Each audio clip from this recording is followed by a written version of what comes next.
What is up, guys? My name's AK, back again with another video. In today's video, we'll be taking a look at our TacMap map guide for Moscow SnD. So hopefully you guys find this helpful. If you haven't checked out the other episodes, there'll be a link in the description to a playlist with all of them, plus videos on bomb spots, timings, class setups, you know, the lot. We're bringing out loads of Call of Duty competitive information on this channel. So stay tuned, subscribe if you haven't already, and let's just jump straight into it.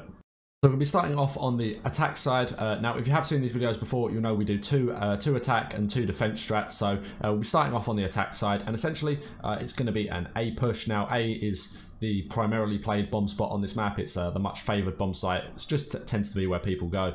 The strat that I'd like to use for this is you send one person sort of towards the escalator side, just play for information of anyone pushed up on the A bomb, and then you have two people playing close. Now you can have one person set up in this close corner here. It's good if the enemy team decide to push up on the bricks, and then you have one person playing the back, preferably with a sniper, because they can try and challenge the sniper on the back here. Now, if they've got a good sniper shot, they'll want to play that. If not, they want to play something a bit more close range, and then push up close and play the trades if they try and push round, or alternatively, they can push and help player 4 if anything pushes through the A side.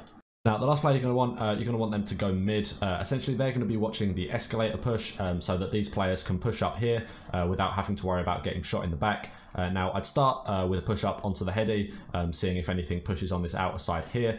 You can normally beam them off there or there, to be fair. And then once they've sort of cleared that there's nothing there, they can push up either onto the sort of the mid pillar and just play the watch there, or push up and then try and kill someone off half wall. You quite often get people push there, and it's a good spot to kill them from. So essentially, they're going to just be watching the mid push and make sure that these people can get up on the bomb without anyone flanking behind and killing them.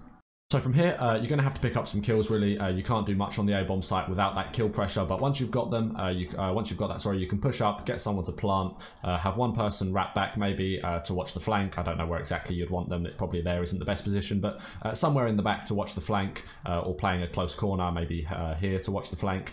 And then player 1 can continue watching mid from wherever they want. Maybe they want to sit in this far corner here. Essentially, they're going to continue to watch the mid, and then this player can push up and play a corner on the low wall, and sort of combined you can make sure that nobody can push onto the A-bomb, and if they can, you should be able to pick them off from one of your power positions. A good strat works quite often. That's why A-bomb site is the favoured bomb site on this map, so yeah, make sure to give it a try.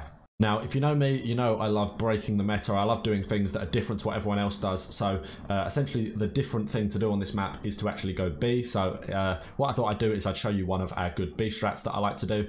So essentially, it means having one player pushing up onto this side, just past P4 here.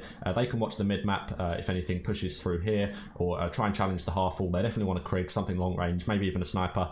And then that is going to provide the cover for 2 of your players to push through to the B bomb site.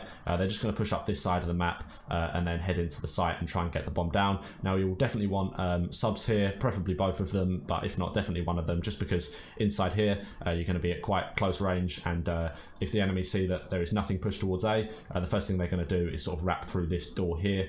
They won't be able to get the mid because player 3 will have that covered, but they could push here, or they could push from the back spawn if they decide to sort of wrap all the way around. So make sure to keep an eye out for that.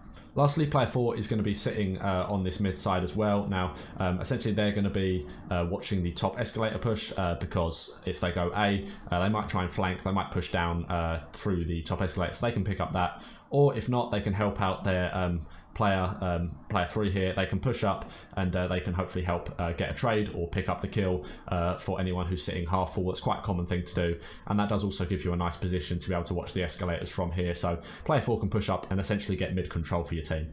Now, once you've got that, these players will push up, get the bomb down. Now, there is a bomb spot for this map that you can do on the B bomb site. Essentially, you're going to want to get it planted forward down this side here, and then outside the door over here, you can lay prone under this bus, and you can actually still see the bomb site. Now, if you want to check out the video I made for bomb spots on this map, there'll be a link in the description to a playlist with all of them in. If you've seen the other videos in this series, you'll know that I love to plug my bomb site series. So yeah, go check it out. It's really useful, and yeah, I mean, the amount of times that I've used these bomb sites and people haven't known about them, or they've helped me win rounds, definitely knowing the information is very important. So if you haven't checked it out, make sure you do. It will really help you.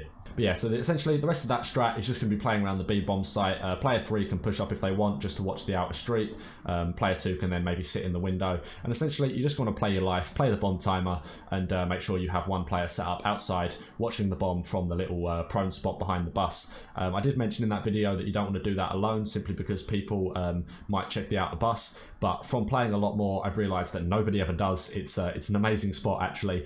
So definitely go check out the video, know that spot, and yeah, make sure you add that one to your list of spots that you like to use. Moving on to the defense side of things, now we're obviously going to have an A bomb site defense, simply because it's the bomb site that most people play. So you're going to want to send one player on the outer here. They're going to have a sniper, something long range. They can challenge any enemy that pushes up here or pushes around this side of the map. And then you're going to want to have sort of someone sitting close to the A-bomb, maybe head glitching the A-bomb, watching the escalator push, if they push through there. And yeah, they're going to want an AK-74U, something close range, something that they can sort of lock down the B-bomb site. And you're also going to want to send someone to sit on this close corner here. It will help with the lower brick push that maybe player 1 misses, or if they push through, they call it out, player 3 can pick up that kill. It's quite a nice little power spot.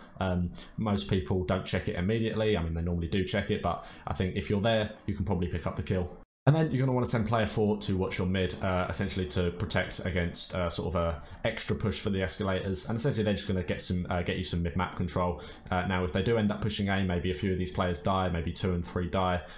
What it does is it allows you to have this player wrap sort of through and behind. They'll have a Krig, so they'll have something long range they can hopefully win some gunfights for, or potentially they could push through the escalator. But yeah, their job is essentially just to help pick up a bit of map control for the team. So good strat. As I said, A-bomb site is quite reliant on people winning their gunfights. So yeah, make sure you can win your gunfights, and you should have no problem with this. Now, the last strat I'm going to be showing on defense side is simply going to be like a playing for info, playing for picks, kind of quite a passive strat, but it's quite a good one. It does work quite well. We've used this a few times, and yeah, I can say it's quite nice. So you set someone at the back here with your sniper. This sort of the presence of a sniper here makes them think that you are stacking A. You send someone there to hopefully try and play a pick or 2 at the back. If they do get a pick, that's great. They can wrap back. They can just play their life. And then you're going to want one player on the half wall watching the escalator push. Sorry, I put that in blue. One player watching the escalator push. And also have one person sat close to watch a flank here, because if player 2 sees them, say they get weak and they hide, player 3 can then jump around and pick up that kill. So having a nice mid presence with 2 players is quite cool on this map. Now the last spot for player 4 is going to be a bit variable. You need to do some thinking for this spot. Are they pushing B? Are they ever pushing B? If they are, having a player set up in this window here, or even pushed up on the statue, you actually get to the statue a lot quicker than they do. I think it's a good 2 or 3 seconds before. So having someone set up on that statue is great for a mid-street push. You can normally pick up at least 1 or 2 kills mid if they do push B. So having that, or just someone set up passive in the window, if they've got a Krig, they want to play something a bit more long range, that's good. If they're a team that never push B, you generally find teams that I don't know exactly, but teams that think they're good and that sort of rely on their gun skill heavily, they won't tend to go to B. They'll tend to stack A simply because their good gun skill will sort of carry them through on the A-bomb site. If that's the case, then you're going to want them sitting in this close room here, or maybe even head glitching the bomb, simply just playing the information and trying to play a pick. So that's it for Moscow. Hopefully you guys found these things helpful. If you haven't already, go check out the rest of the videos. There'll be a link in the description for that. They're very helpful, and I'm sure they'll help you win some rounds of SnD. So yeah, make sure to go check them out. So thanks a lot for watching. Hopefully you guys enjoyed. If you did, be sure to smash the like button. Really appreciated. And yeah, subscribe for more competitive Call of Duty stuff coming soon. It's what I love to upload to my channel. So yeah, if that's something you like, do drop a subscribe. You won't regret it. So that's said and done. I'll see you all soon. Have a good one.